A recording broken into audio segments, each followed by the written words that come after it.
Let's go to my topic and move on to lighter and brighter things. Let's talk about the PlayStation 5, guys.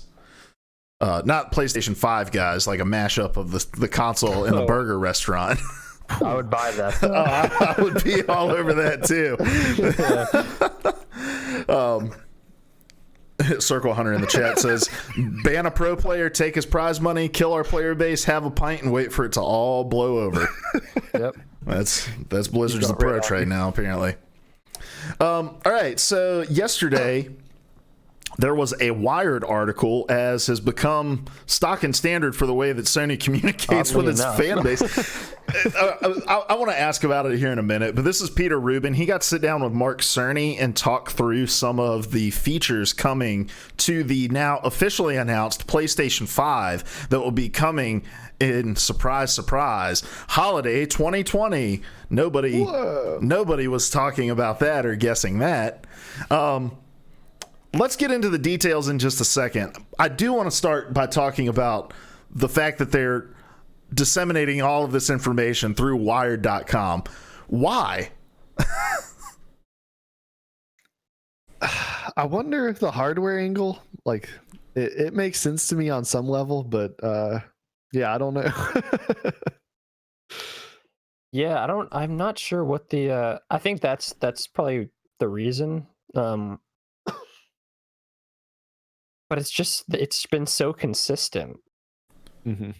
And I mean, people at Wired must be so happy that they're getting these interviews.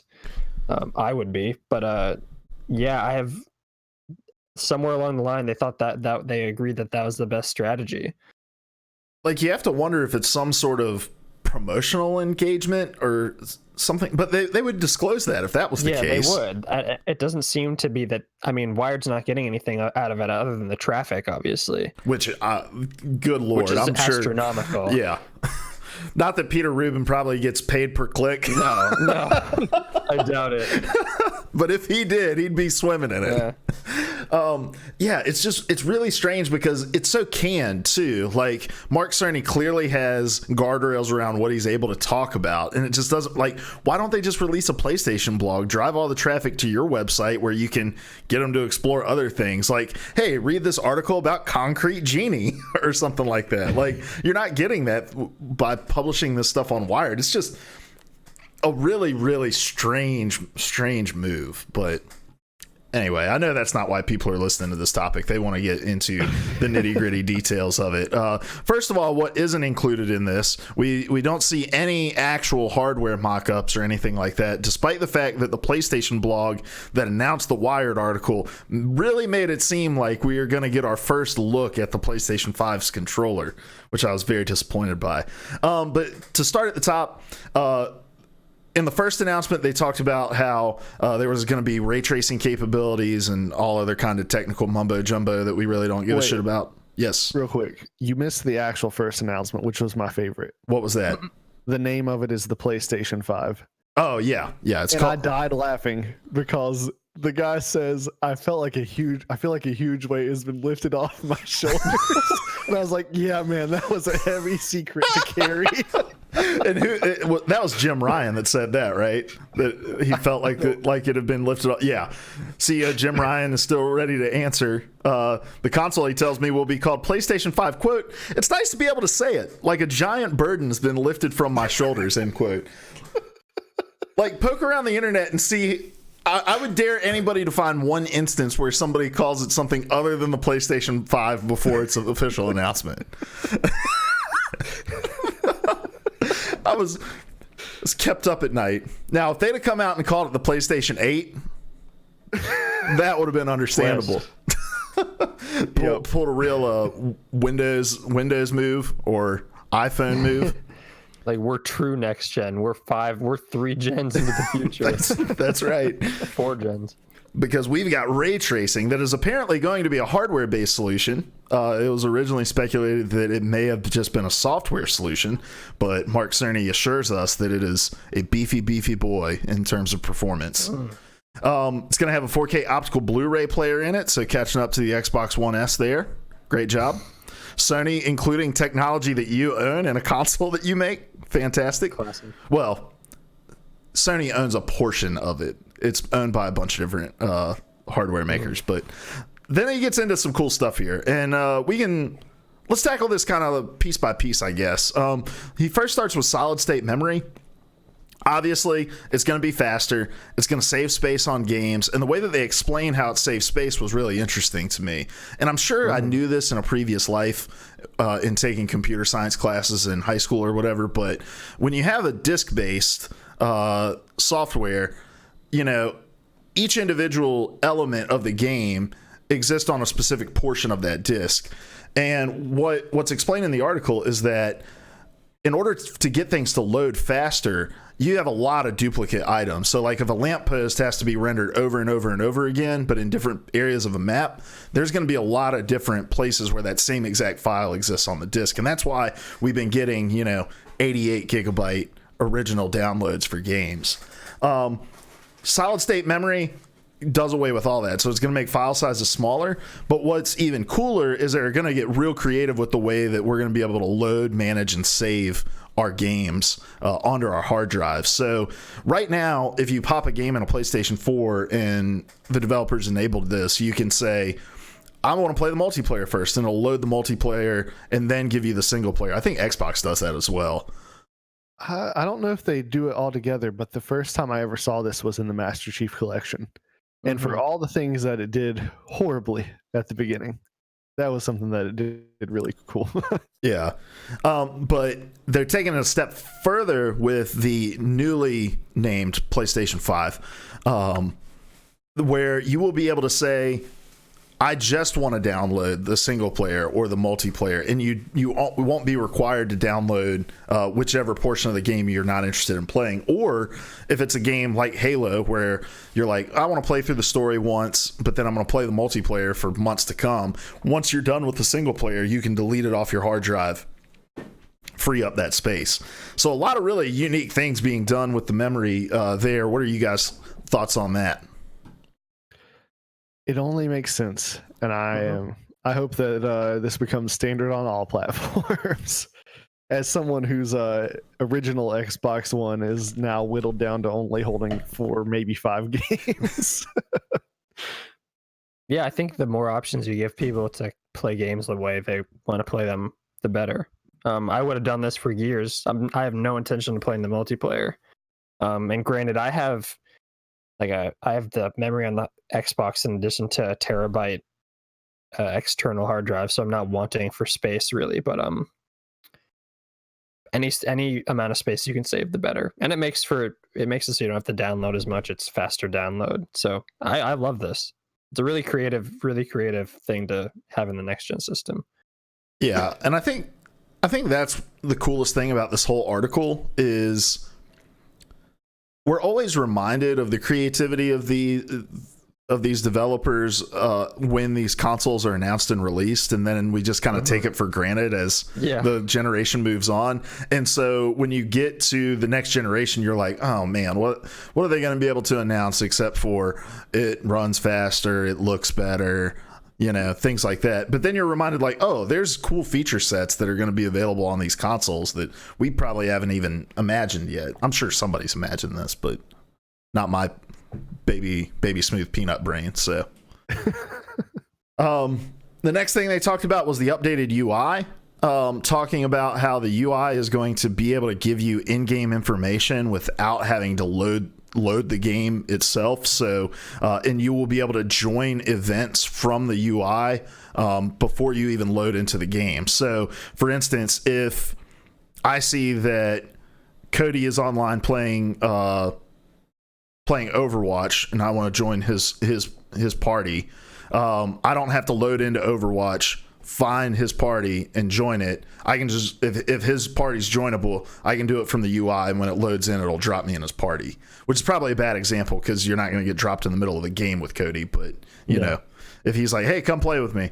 Or if you're playing a single player game, it'll tell you what missions you're on, what missions are available, what rewards you might receive if you do said missions.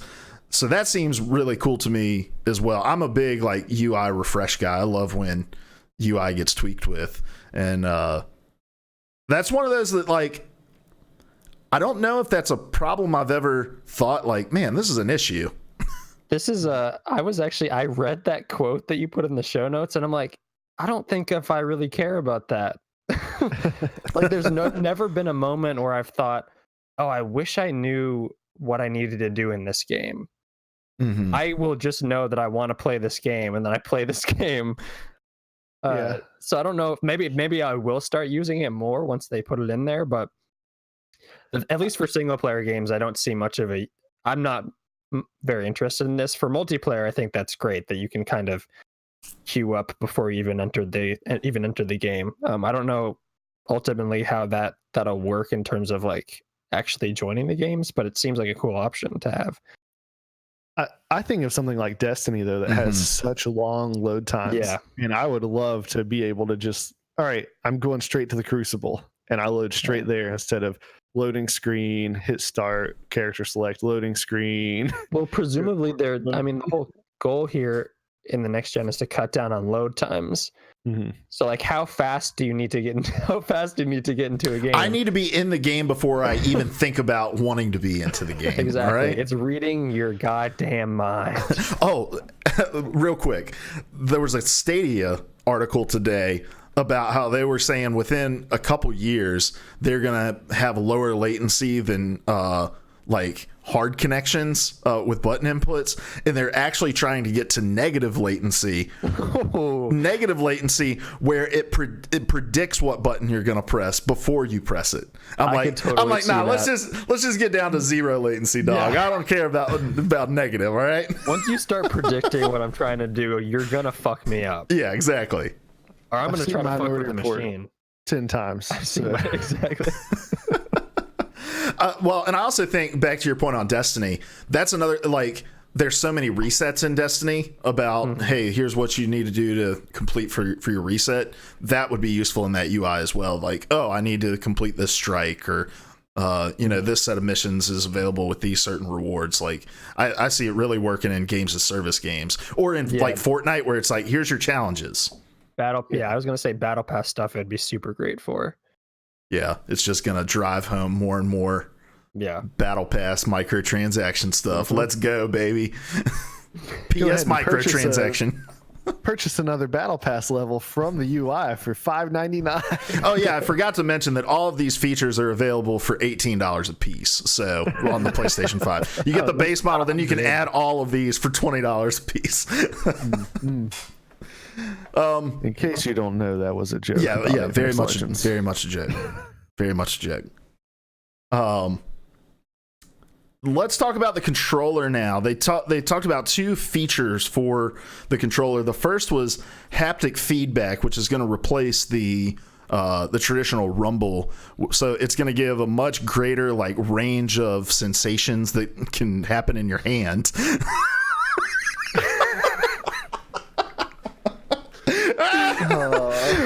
It was fun. Work for Sony. The wheels were coming off of it, and I just decided to go with it. Yeah, there's an audience for that, definitely. I just don't know if it's the one Sony wants. Yeah, Sony copywriting staff, come scoop me up, man. So go ahead. That was a really fascinating thing to read about, though. The guy describing the different sensation of walking in snow or walking in mud. And I don't understand like what that means, and I can't wait to like see what that means. It sounds like something that I'll turn off. Is what it sounds like. Yeah, like, but they also, I think they mentioned something about how like the speaker in the controller is much improved. I'm like, well, first of all, it doesn't take much to improve the walkie-talkie quality of the DualShock 4's onboard speaker, but also that's the very first thing I turn off in any game that I go into. I'm like, I don't need this shit. I would just want to quickly say I also have a difficult time imagining what this means without having the controller in my hand. So I'm excited to see what it actually feels like, and if it actually makes a difference. Maybe it does make it more immersive. But it sounds like an option that, especially for like, it sounds great for single player games, but for multiplayer games, when you're just trying to up your KD, it doesn't really sound that great. Is the word immersive coming back in video games? I felt like that was a curse word for like half a decade. I don't think it ever left. Oh, we joked about it all the time on Player 3 podcast. Maybe that's all it was. The feature interests me because I feel like it's something that could like increase your situational awareness in a multiplayer game. Like the difference between playing with a headset or your speakers, you've got that 3D sound. Like I think it could be neat in a gunfight in Apex, for example, as I'm strafing right, all of a sudden I feel that I'm in the mud and it's affecting my movement rather than just having to piece together from the visual cue that I've slowed down. Like I think it could be neat.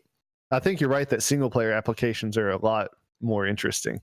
I'm really I have a lot of thoughts bouncing around my head about what it could do in horror games.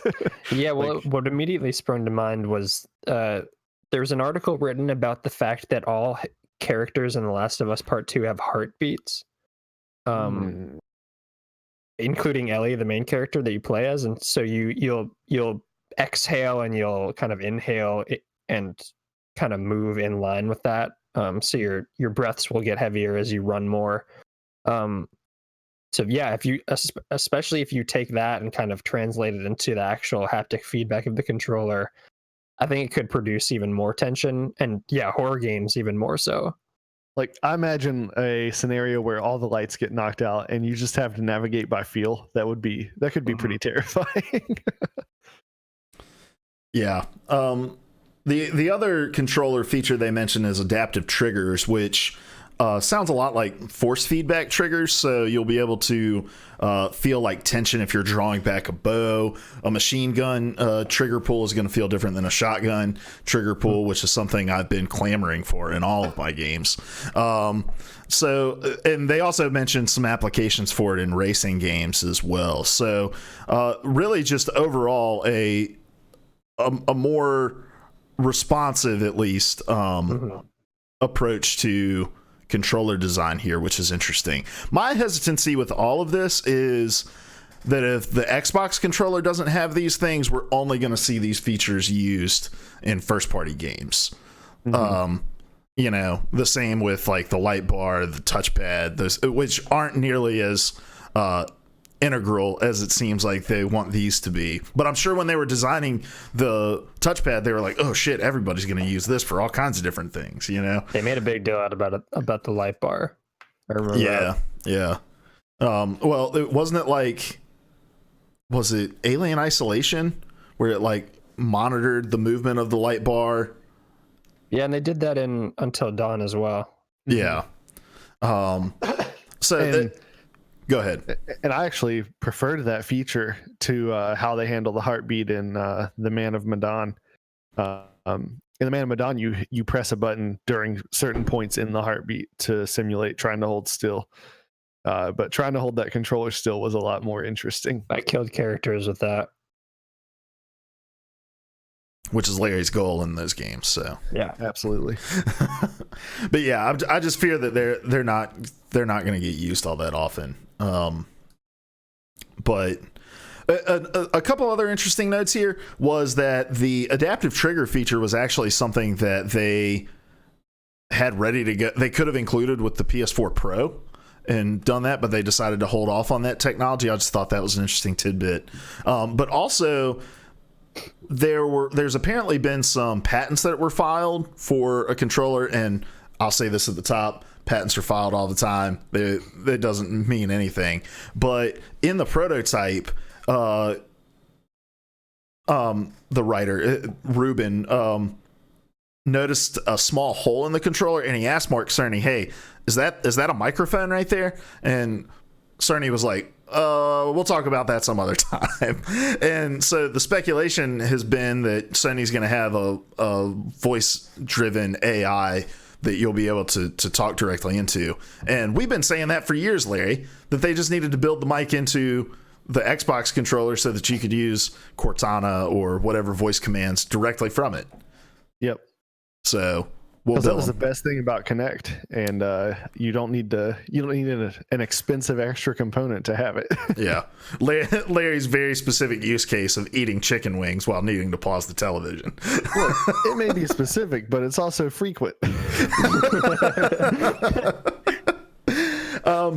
So overall, what did you guys think of just these announcements in particular? What was revealed here? It's really cool. It's exciting. Like you said, you're like, oh, what can they do next? And then they start doing stuff, and it's interesting. And it just makes me more excited for what else we're going to see down the road, because this is obviously not the fullness of what we can expect. They're like, this is it, guys. Everything else is the exact same. But the UI, the being able to look into the game through the UI, that's exciting to me. And I know I'm in the minority here, but the haptic stuff is really interesting to me. I think it could have a lot of really cool applications, but you're right. If Xbox doesn't do something similar, then we're not really going to see it used. Yeah, and I want to be clear. I think it's interesting too. I loved haptic feedback with the iPhone. It's built into that. The just like touch sensation. So I like that. It's just whether or not it's going to get leveraged. Mm-hmm. Yeah, I'm at the very least interested and intrigued by some of the creativity that they're really putting into this thing. I think the stuff with the memory, the solid state memory, is very interesting to me, and it's a creative solution to something a lot of people have been having this generation. And obviously, like you've said, this is not everything we'll see. It makes me more intrigued to see what else they have. And it makes me more intrigued to see what Xbox has, to be honest. Xbox has been so good with features this generation, and just kind of accessibility and player options, that I'm really intrigued to see when they do eventually reveal something, what they reveal. And I'm sure that won't be too far away. I feel like the gaming industry has always kind of done announcements backwards, where with games, they show so much of a game over such a long period of time that it starts to lose its impact as we talk about it. Whereas with consoles, it's always like, here's this giant ass event. We're going to give you a long list of literally everything we've updated on this thing, and you have to ingest it all at the same time. When in reality, I think it should be done the opposite way of like, show us a game a couple times, get us excited about it, and get it out the door. Where with consoles, like, give us a moment to be able to appreciate these things that would otherwise get lost in the shuffle when you're in your 30-minute presentation on a stage showing us everything about a console. And that's what I find so interesting about this approach. The wired stuff is weird to me. I don't know if Sony at the end of this is just going to announce that they've acquired wired.com and that's where you can go to stream all of your PlayStation games. Like, I don't know what the end game is here. But as far as a strategy of communicating about your console, I love this, because would we really be talking about this long of a conversation about being able to choose just to install the single player if this was amongst a list of 100 different things that they announced on stage? Like, it allows PlayStation 5 to be a part of the news cycle more often. And I think they've learned that, honestly, through Death Stranding. Like, I think it's a lesson they've learned there of, you can take something that people are interested in, show as little as possible, as many times as possible, and people are still going to click and be interested and not get super frustrated by it. Yeah, we're not worried about spoilers for the features in PlayStation 5. Hold up. I wanted to open the box completely blind, not read the instructions. I want to spend $500 on something I know nothing about.